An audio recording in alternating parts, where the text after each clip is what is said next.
China's current state has been significantly shaped by its historical background.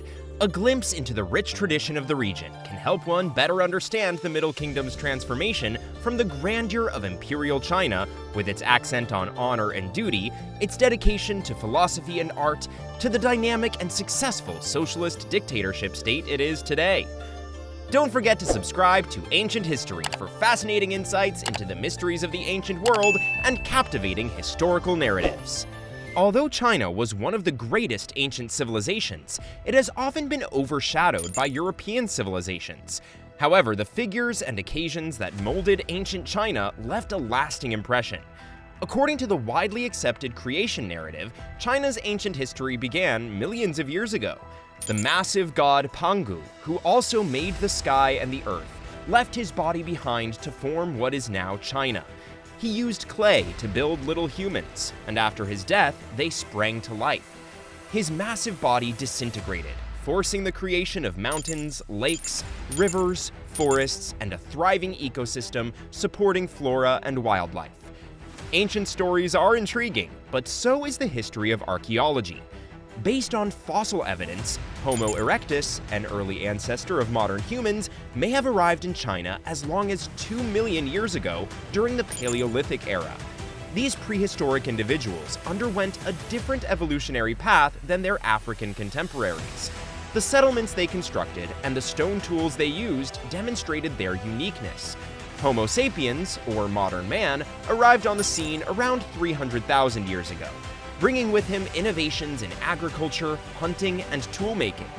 Early humans quickly found that the fertile regions around large rivers, such as the Yangtze, Wei, and Yellow rivers, were ideal for farming, and they made their home there. Eventually, they traveled from the Pacific and Yellow Seas to the Gobi Desert. These ancient people maintained their relative isolation due to the surrounding mountains, jungles, and oceans.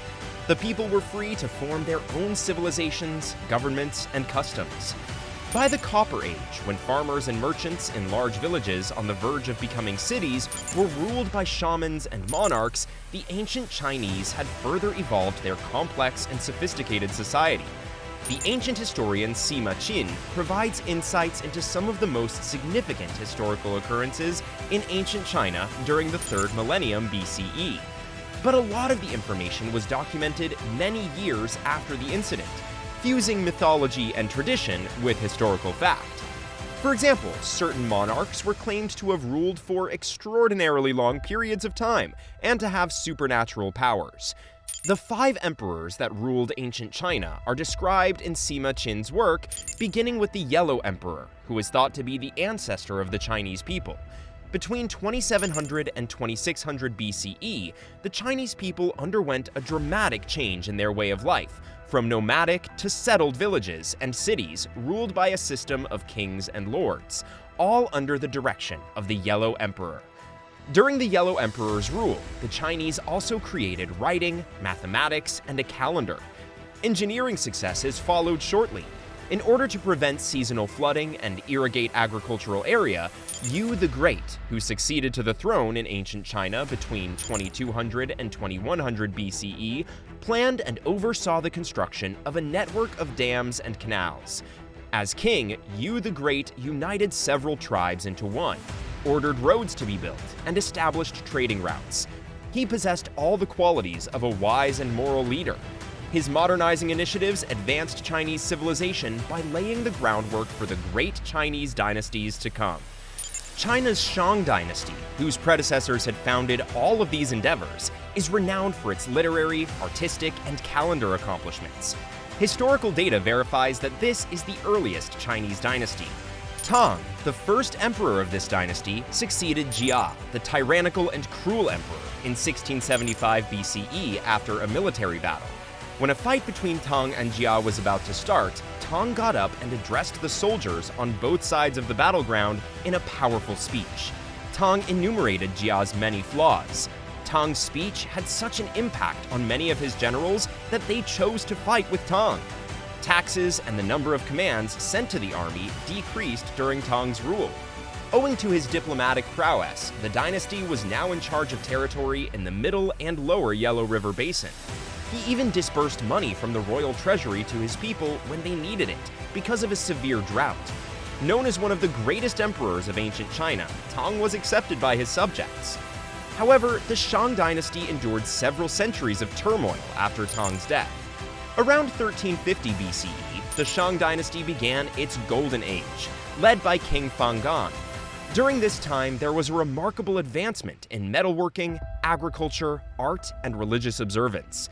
Living side by side with the Shang dynasty was the Chinese-speaking Shu people of the Zhu Plains. During the conflict, the Wei River Valley turned into the Shu's safe haven from the barbarians.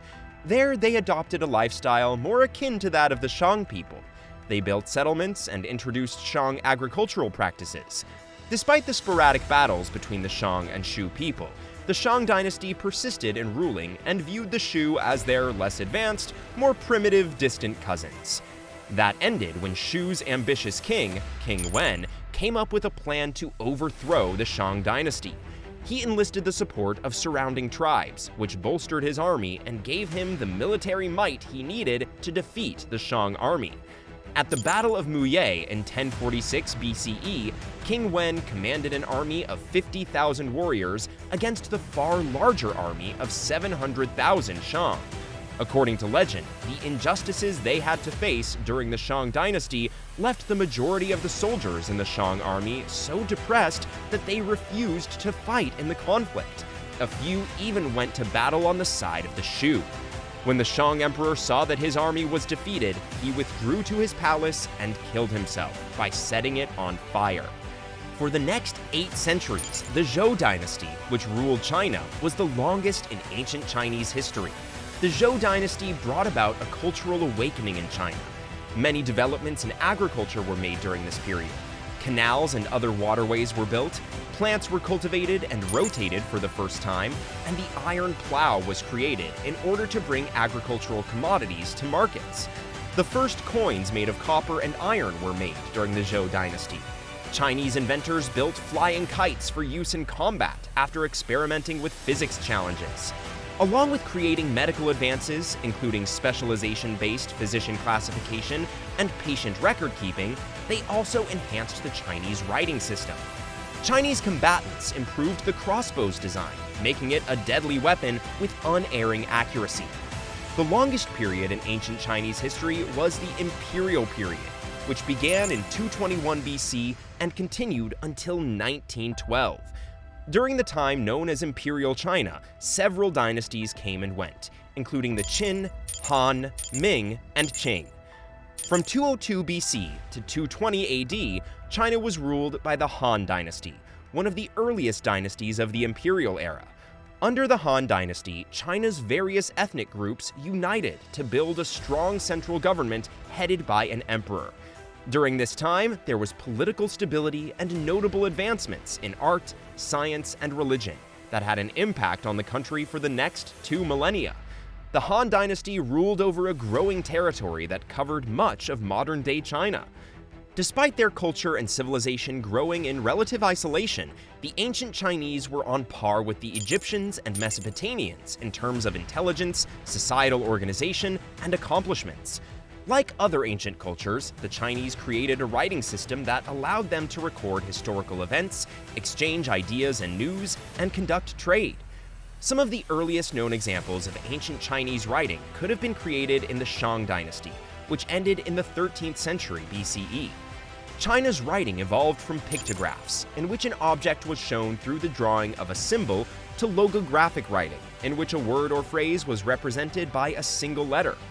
The written Chinese language is still one of the most complex and difficult languages to learn, with over 50,000 characters.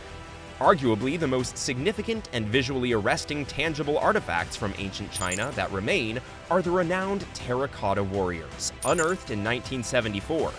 About 8,000 statues make up the collection, and each one is unique.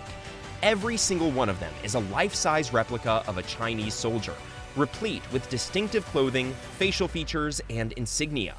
An army of statues loyal to Qin Shi Huang, the first Chinese emperor, guard his tomb and stand ready to serve him in the afterlife. The terracotta warriors were meant to be interred. They were buried in graves from 210 BCE until their discovery by farmers digging a well, and their subsequent excavation by researchers. Research continues at the Terracotta Warriors Discovery Site, which is presently designated as a global heritage site because of the important information it offers.